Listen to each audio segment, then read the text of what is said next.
Praise the Lord. കർത്താവ് ഏവരെയും ധാരാളം അനുഗ്രഹിക്കട്ടെ. ഇന്ന് ദൈവമഹത്വം നിൻ്റെ വീട്ടിലുള്ളതിനെ ജീവിപ്പിക്കാൻ പോവുകയാണ്.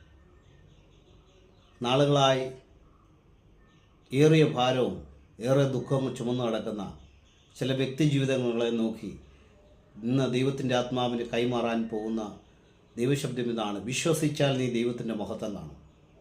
രണ്ട് സഹോദരന്മാരുണ്ടായിരുന്നു, നമുക്കറിയാം, മാർത്തയും മറിയും. പ്രിയപ്പെട്ട സഹോദരൻ മരിച്ചുപോയി. 4 ദിവസമായി ആ ശരീരം ചീഞ്ഞഴുകി. ഇനി അത് പുറത്ത് വരത്തില്ലെന്ന് കാണുന്നവർക്കും കേട്ടവർക്കും വായിച്ചവർക്കും ഒക്കെ അത് മനസ്സിലായി.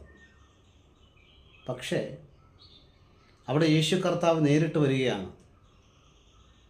ആ ദുഃഖമാർന്ന വിഷയത്തിനകത്ത് സകല മനുഷ്യനും അസ്വസ്ഥത നിറഞ്ഞ സാഹചര്യത്തിനകത്ത് കർത്താവ് പറയുന്നത് ഇങ്ങനെയാണ്: വിശ്വസിച്ചാൽ നീ ദൈവത്തിൻ്റെ മഹത്വം കാണും.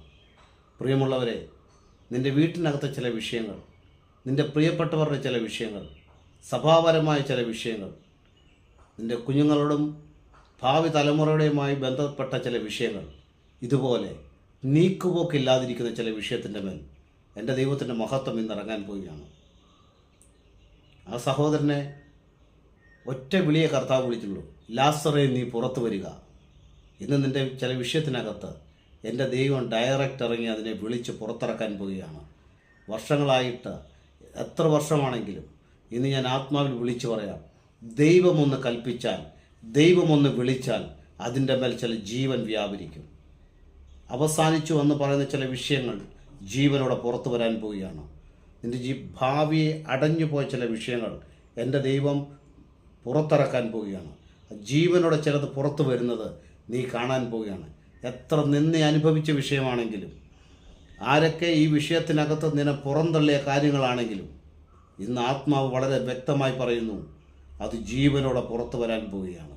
അത് ജീവനോടെ പുറത്തു വരാൻ പോവുകയാണ്. പ്രിയമുള്ളവരെ, ദൈവം നിൻ്റെ ജീവിതത്തിനകത്ത് അത്ഭുതങ്ങൾ ചെയ്യാൻ പോവുകയാണ്.